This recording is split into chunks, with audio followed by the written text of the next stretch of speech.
주님의 평화가 여러분들과 함께 하시기를 바랍니다. 우리 옆사람, 앞사람, 뒷사람들과 인사하실 때에 그렇게 좀 인사했으면 좋겠습니다. 한가위 같게만 살아가십시다. 이렇게 인사하겠습니다. 한가위 같게만 살아가십시다. 아멘. 우리 다시 한 번 더 인사 나누실 때는 풍성한 은혜로 살아가십시다. 이렇게 인사하시겠습니다. 풍성한 은혜로 살아가십시다. 아멘. 풍성한 은혜로 살아가는 여러분들 되시기를 부탁드리겠습니다. 우리 가정사역자라고 하는 돌로레스 큐란이라고 하는 여인이 있습니다. 이분이 어떤 책을 썼냐면요, 행복한 가정의 특징이라고 하는 그 책을 썼는데, 그 책 속에서 15가지의 리서치를 했습니다. 뭐라고 이 얘기를 했냐면, 현재 가정과 관련되어 있는 종사자들 약 500명을 뽑아서 이제 리서치 조사를 했는데요. 어떤 설문을 했냐 하면은, 많은 사람들이 건강한 가정의 특징이 뭐냐라고 하는 겁니다. 여러분, 건강한 가정의 특징이 도대체 뭘까? 물론 문화와 환경과 여건과 조건이 다 다르겠습니다만은 사람 살아가는 그런 세상 가운데에서는 반드시 거의 비슷하고 공통점인 것이 있다라고 하는 것이지요. 15가지 길 수도 있겠습니다만은 제가 그 제목만 나열해 보이도록 하겠습니다. 첫 번째로, 건강한 가정은 모든 것을 이야기하고 들어준다 했습니다. 모든 것을 이야기하고 들어준다는 거예요. 두 번째로는, 건강한 가정은 다른 일을 인정해주고 잘 돕는다 했습니다. 세 번째는, 건강한 가정은 다른 다시 말씀드려 상대방에 대한 존경심을 잘 가르쳐준다는 겁니다. 네 번째는, 건강한 가정은 신뢰의식을 잘 키운다는 거예요. 다섯 번째는, 건강한 가정은 유머와 오락을 즐긴다고 했습니다. 여기서 말하는 오락은 여러분들 오늘 저녁에 모이셔서 고돌이 치는 게 아닙니다. 여러분들 함께 모여서 서로 즐거운 이야기를 나누고 함께 모여서 정말 유희를 나눈다는 거겠지요. 여섯 번째로, 건강한 가정은 책임을 공개적으로 함께 나눈다는 거예요. 남자라고 해서 설거지 안 하고 또 여자들만 전을 부치라는 얘기가 아닙니다. 저 오늘 예배 끝나면 돌 맞을지도 모르겠어요, 우리 남자 성도님들한테. 일곱 번째는, 건강한 가정은 가정의 의식과 전통을 강하게 지킨다는 거예요. 우리 가정에 어떤 그 전통성이 있고 우리 가정은 어떤 의식이 있다라고 하는 겁니다. 여덟 번째는, 건강한 가정은 가족 관계를 골고루 지니고 산다라고 하는 겁니다.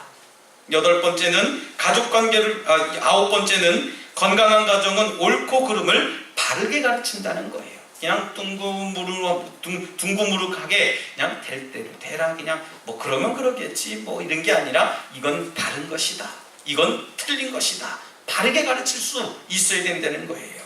열 번째로는, 건강한 가정은 종교와 신앙을 함께 같이 나눈다는 겁니다. 11번째는, 건강한 가정은 남의 인격을 서로 존중한다. 12번째는, 건강한 가정은 남을 돕고 봉사하는 데 비중을 먼저 둔다 그랬습니다. 13번째로는, 건강한 가정은 시간과 대화를 함께 나눈다. 14번째는, 건강한 가정은 여가 선용을 잘한다고 했습니다. 마지막으로 15번째, 건강한 가정은 어려운 문제를 함께 같은 입장에서 보고 듣는다고 했습니다. 여러분, 이것은 예수를 믿는 사람들을 상대로 리서치하고 조사한 것이 아니라 일반인 대상으로 한 것인데, 10번째 여러분들 기억이 나실지는 모르겠습니다만은 10번째, 종교와 신앙의 공유가 들어있다라고 하는 것에 저는 주목해 볼 만한 부분이라고 생각합니다. 여러분, 여러분의 가정도, 여러분들의 가정의 영적인 건강 상태도 한번 점검해 보시기를 바랍니다. 부족한 부분이 있다면 건강한 가정, 또 하나님의 축복과 은혜가 넘치는 가정으로 만들어갈 수 있도록 함께 노력하는 여러분들이 되시기를 부탁드리겠습니다. 여러분, 아마 여러분들 지금 이 자리에 이제 자녀분들도 오신 분들도 계시고 또 그렇지 못한 분들도 계시겠습니다만은 한번 생각해 보셔야 될 부분이라고 저는 생각해요. 내 자녀가 과연 하나님을 아는 사람인데도 이 자리에 참석하지 못했다. 큰 문제 있는 겁니다. 여러분, 건강한 믿음의 가정이라고 하면 부모의 신앙을 본받는 것이 건강한 믿음의 가정의 첫 번째 모습이라고 하는 겁니다. 여러분, 우리는 매일 여러 가지 감정을 느끼면서 살아갑니다. 물론 사람마다 여러 가지 차이가 있고 여러 가지 환경과 여건과 조건에서 다르게 나타날 수 있겠습니다만은 한 사람이 느낄 수 있는 감정이 약 300여 개가 넘는 됩니다. 저도 이 얘기를 듣고 어지간해서 놀라지 않았는데 여러분들도 굉장히 놀라지 않는 것을 보면은 아마 300개 이상의 감정을 가지고 있는 것 같습니다. 어떤 감정들이 있겠습니까? 고통, 근심, 또 기쁨, 놀람, 두려움, 분노, 행복함, 즐거움, 슬픔, 이런 여러 가지를 나열할 수 있는데 여러분, 우리가 살아가는 동안에 수많은 감정을 느끼면서 살아간다라고 하는 겁니다. 이런 감정들 중에서 저는 제 인생에 있어서 가장 큰 비중을 차지하면서 살아갔으면 하는 그런 감정이 있는데 그것이 바로 기쁨이라고 하는 거예요. 내 인생에서 언제든지 어디서든지 무엇을 하든지 늘 기쁘고 즐거웠으면 좋겠다 하는 마음이 제 마음 가운데 있습니다. 여러분, 국어사전을 찾아보니까 기쁨이라고 하는 단어를 뭐라고 정의하냐면요, 기쁜 마음이나 느낌이라고 국어사전에서는 이야기합니다. 그런데 우리 인간은 이러한 기쁨에 먹고 싶은 것을 먹거나 아니면 갖고 싶은 것을 가졌을 때, 또 아니면 내가 목표했던 바를 이루어갔을 때에 내 개인의 기쁨은 더 커질 수 있다는 것을 이야기합니다. 여러분, 사람들은 누구나 기쁨을 추구해요. 따라서 누구나 다 자신에게 기쁨을 주는 대상을 따르게 되어져 있습니다. 다시 말씀드리면 기뻐할 이유가 있어야 기뻐한다라고 하는 거예요. 그런데 성경에서는 전혀 기뻐할 수 없는 그런 악조건 속에서도 기뻐하고 그 기쁨을 한껏 표현했던 한 선지자가 등장합니다. 바로 오늘 함께 말씀을 읽은 마지막 부분에 나온 선지자, 남유다의 여호와김 왕이 통치하던 그 시대에 하박국 선지자라고 하는 사람이에요. 이 여호와김은 애굽에 있는 왕이 세운 그 남유다의 왕이었습니다. 그렇기 때문에 애굽 나라의 속국처럼 행동을 했어요. 조공을 바치기 위해서 많은 백성들에게 세금을 과하게 걷어들여서 애굽 땅에 갖다 주게 됩니다. 레바논산 백향목을 수입해 들어와서 그 사치스러운 궁전을 짓고 아주 호화스러운 삶을 살아갔던 악한 왕이었습니다. 또한 무고한 사람들의 피를 흘리면서 탈취하는 포악 정치를 했던 그런 정치가였습니다. 이런 모든 사실을 알고 함께 하나님께 기도했던 하박국 선지자는요, 큰 두려움과 또 근심에 찬 그런 상황 속에서 그런 중에도 나는 기뻐하겠다 이야기를 했어요. 오늘 하박국 3장 16절부터 19절까지 말씀을 가만히 읽어보면서 그 가운데 하나님이 하박국 선지자의 마음을 허락하셨습니다. 이런 하박국의 태도는 일반적인 상식으로는 이해가 불가합니다. 그렇지만 이 하박국 선지자는 분명히 하나님께서 주시는 기쁨을 누렸다라고 하는 것을 우리가 깨닫게 됩니다. 어떻게 하면 어려운 환경 중에도, 어떻게 하면 그 열악한 환경 속에서도 기쁨을 누릴 수 있겠느냐라고 하는 겁니다. 또 하나님이 주시는 기쁨이란 구체적으로 어떤 거길래 그 상황 속에서 하나님 때문에 기뻐하는 삶을 살아갈까 하는 거예요. 여러분, 기쁨이 점차 희석되어져 가는 이 시대에 우리는 이 사실을 반드시 알고 기억해야 될 줄 믿습니다. 세상을 바라보면서 기뻐할 일이 있습니까? 저는 한 주간 동안 텔레비전을 바라보면서 참 기쁨이 되더라고요. 막 눈물이 막 날 것 같아요. 어떻게 저 남과 북이 손을 잡고 정말 한마음 한뜻을 가지고 가려고 할까라고 의심도 들기도 하지만 저는 의심 들기 전에 하나님께 감사하자라고 하는 거예요. 여러분, 큰 두려움과 근심 속에, 고통 속에서도 하박국 선지자가 기뻐할 수 있었던 원동력이 뭡니까? 그것은 그 환경과 여건과 내 마음 먹겠다는 것이 아니라 나는 하나님으로 말미암아 기뻐하겠노라 했던 마음입니다. 여러분, 하나님이 주시는 기쁨은 하나님 그분 자체로부터 온다는 사실을 분명히 믿으시기를 부탁드리겠습니다.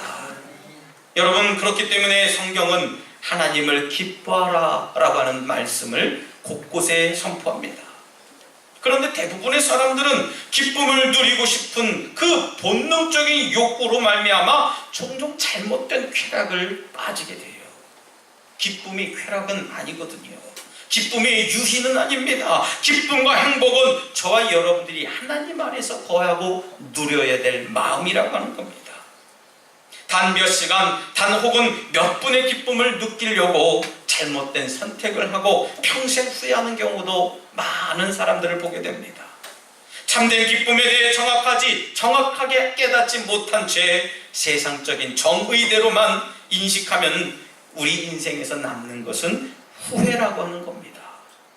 여러분, 그렇기 때문에 우리는 우리의 영원한 기쁨이 되시는 하나님만 부여잡고 담대히 나가야 될 줄 믿습니다. 그렇다면 하나님이 주시는 기쁨이란 도대체 뭐겠습니까?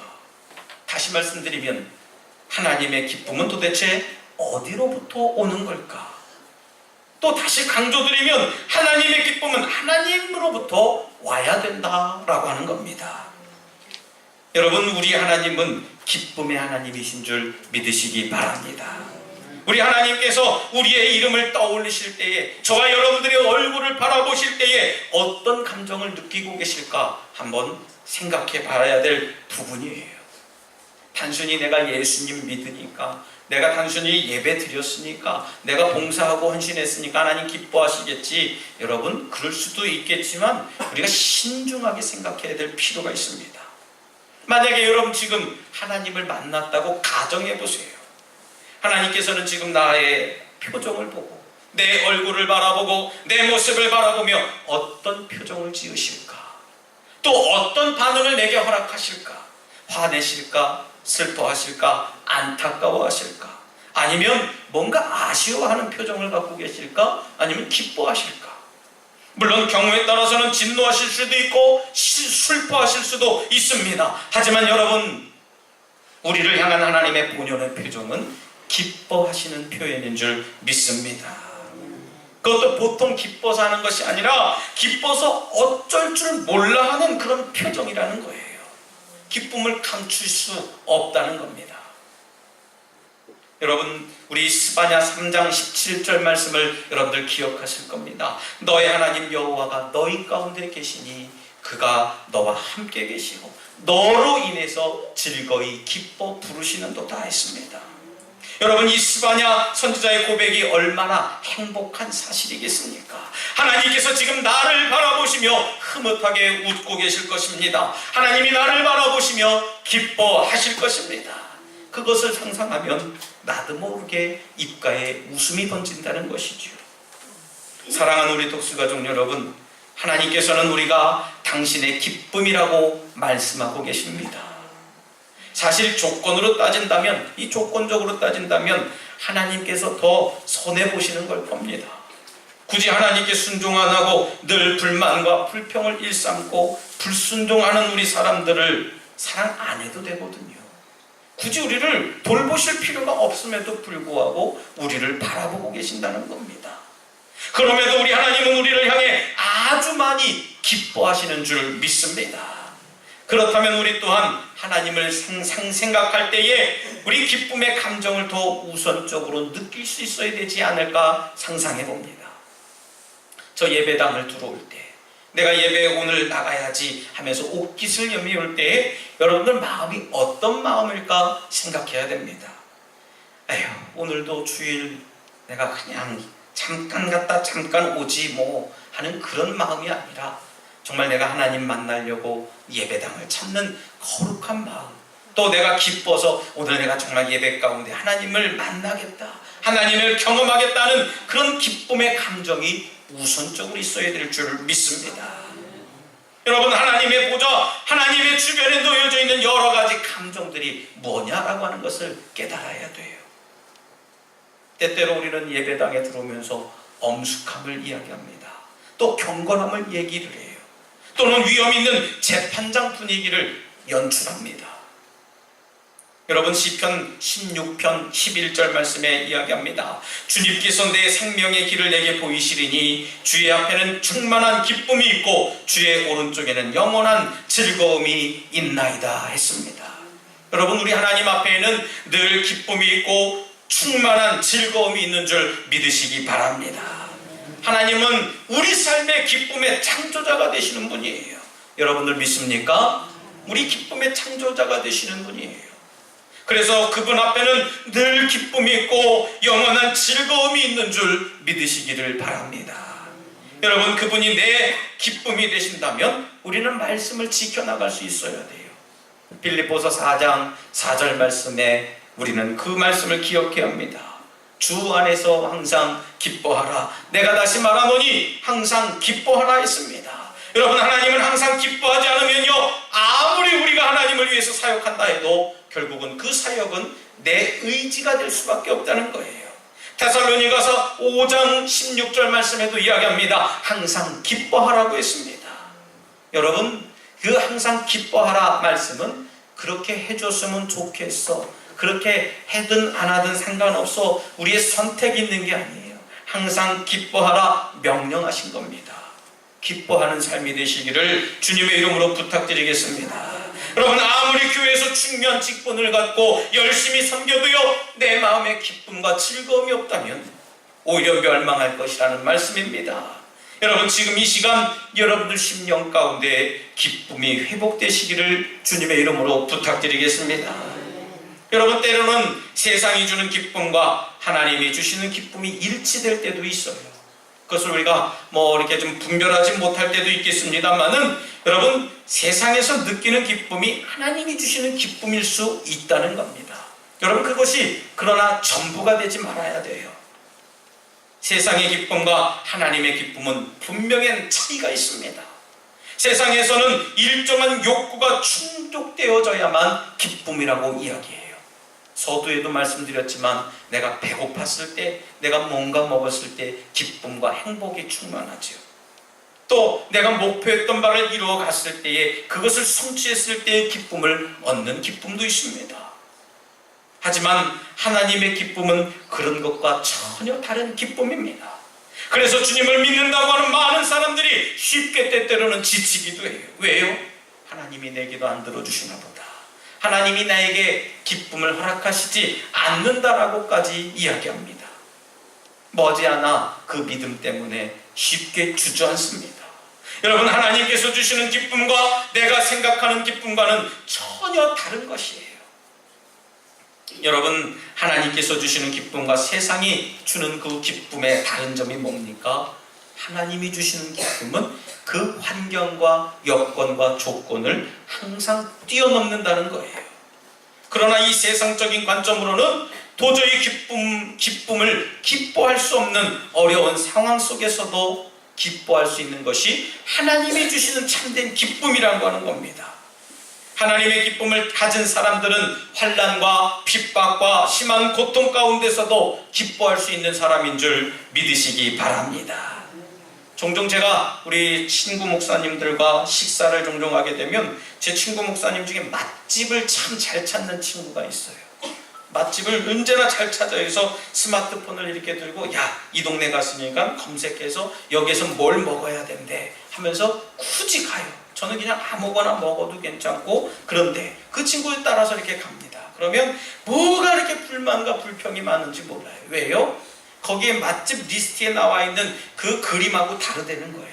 그래서 너는 늘 맨날 그 그림대로 살아가냐 그랬더니, 아니 그래도 이 정도는 나와줘야 되는데 자꾸 그렇답니다. 그래서 늘 기뻐하지 못하는 거예요. 근데 저는 늘 기뻐해요. 왜요? 원하지 않았던 건데, 생각지도 않았던 건데 받았기 때문에 그렇습니다. 물론 제가 지불할 때도 있고 그 친구가 지불할 때도 있습니다만은 누가 지불하든 상관없어요. 저는 늘 그런 것으로 만족하면서 살아갑니다. 왜요? 거기에 집중하지 않기 때문에 그렇습니다. 성경 속에서도요, 하나님께 기쁨에 집중했던 사람들이 등장합니다. 다윗 왕이 있습니다. 억울하게 누명을 쓰고 쫓겨다니는 그 험난한 시절 속에서도 이 다윗 왕은 자주 기쁨의 노래를 드렸어요. 사도 바울 역시 그랬습니다. 극심한 감옥 속에서 심한 고통을 받았습니다. 매질도 무적에 맞았습니다. 그런데도 불구하고 하나님의 기쁨을 맛보고 그 감옥 속에서도 찬송하고 기도할 수 있는 믿음이 있었습니다. 더 나아가서는 하나님이 주시는 기쁨은 큰 두려움과 걱정 속에서도 기뻐할 수 있게 한다는 사실을 깨닫게 됩니다. 오늘 본문의 하박국 선지자도 바로 그런 큰 경험을 했던 사람 중에 한 사람입니다. 이처럼 세상의 기쁨과 하나님의 기쁨은 전혀 다른 거예요. 하나님의 기쁨이 나의 기쁨이 되어야 우리는 소유와 조건, 환경을 뛰어넘을 수 있어서 참되게 기뻐할 수 있다는 사실을 믿으시기 바랍니다. 주님 안에서 사랑하는 우리 덕수가족 여러분, 어떤 상황과 환경 속에서도 우리가 하나님만을 붙잡는다면 기뻐할 수 있다는 사실을 믿으시기 바랍니다. 그러므로 마침내 내 환경과 상황과 여건을 극복할 수 있어요. 지금은 내가 어려운 상황이지만, 지금은 내가 육신으로 고통스러운 시간이지만 내가 하나님으로 말미암아 기뻐할 수 있다는 사실을 믿으시기 바랍니다. 그런데 요즘 주님을 믿는 사람들의 가장 큰 문제를 저는 찾습니다. 저도 물론 마찬가지입니다만은 우리 많은 사람들이, 예수를 믿는 분들이 이 문제에 빠져서 헤어나지 못해요. 그게 뭡니까? 주술적인 믿음이에요. 주술적인 삶입니다. 여러분, 주술적인 것은요, 다른 데 있지 않아요. 내가 그것을 자꾸 신격화하고 이것을 우상화하는 겁니다. 많은 사람들이 하나님 때문에 기뻐하는 것이 아니라 하나님이 주시는 것 때문에 기뻐하는 사람들이 있어요. 여러분, 하나님 한 분만으로 만족한 삶을 살아가시길 바랍니다. 하나님 한 분만으로 만족하면 되는데 자꾸 하나님이 내게 뭘 줬기 때문에 기쁘다는 거예요. 하나님이 내게 건강 줬기 때문에 기뻐한다는 겁니다. 여러분, 그렇지 않아도 하나님께 기뻐할 수 있는 믿음을 가지시기를 부탁드리겠습니다. 그것이 주술적인 삶이에요. 하나님이 내게 복 주셨으니까 기도하고요. 하나님이 내게 뭘 줬으니까 감사하고요. 하나님이 내게 건강 주셨으니까 예배하고요. 전혀 그것은 잘못된 믿음이고 잘못된 신앙입니다. 하나님 때문에만 기뻐하시길 바랍니다. 여러분, 하나님을 믿는다고 하면서도 하나님을 세상 가운데 넣지 마세요. 상황이 잘 풀리면 기뻐하다가도요, 조금만 어려워지면 곧장 시험에 듭니다. 그러므로 우리는 무엇이 기쁨인 조건인지 깨닫지 못합니다. 여러분, 하나님 그분이 우리의 기쁨이 되신다는 사실을 다시 한번 믿으시기를 부탁드리겠습니다. 기쁨이 되신 하나님의 이름만으로도 능히 만족하고 안정감을 찾는 여러분들이 되시길 바랍니다. 그래서 그 어떤 고난도, 어떤 환난과 어려움도, 심지어 극심한 두려움과 걱정 속에서도 하나님 때문에 기뻐하는 여러분들의 모든 삶의 영역이 되시기를 주님의 이름으로 축원합니다. 이 시간 함께 잠시 결단의 기도를 드릴 때, 하나님, 나의 기쁨이 되시는 하나님, 내 삶의 기쁨이 충만하게 하시고 하나님으로 인해 기뻐하는 심령 되게 하여 주시옵소서라고 잠시 결단의 기도를 드리겠습니다. 할렐루야. 사랑과 은혜가 충만하신 하나님, 저희들이 삶 가운데에 하나님 한 분만으로 만족한 삶을 살게 하여 주시옵소서. 하나님 때문에 행복한 삶을 살게 하시사 하나님이 내게 어떤 것을 주시는 것 때문에 기뻐하거나 행복하지 않도록 내 믿음에 믿음을 더하여 주시옵소서. 하나님을 믿는다고 하면서도 하나님을 두 번째로 두었던 저희들 삶을 용서하여 주시옵소서. 이 시간 하나님께 모든 것을 맞춰 나가길 원합니다. 하나님 이름으로 기뻐하게 하시고 하나님 때문에 행복한 삶을 살아갈 수 있도록 인도해 주시옵소서. 저희들 삶을 붙잡아 주시고 인도해 주시옵소서. 주님 도와주시옵소서.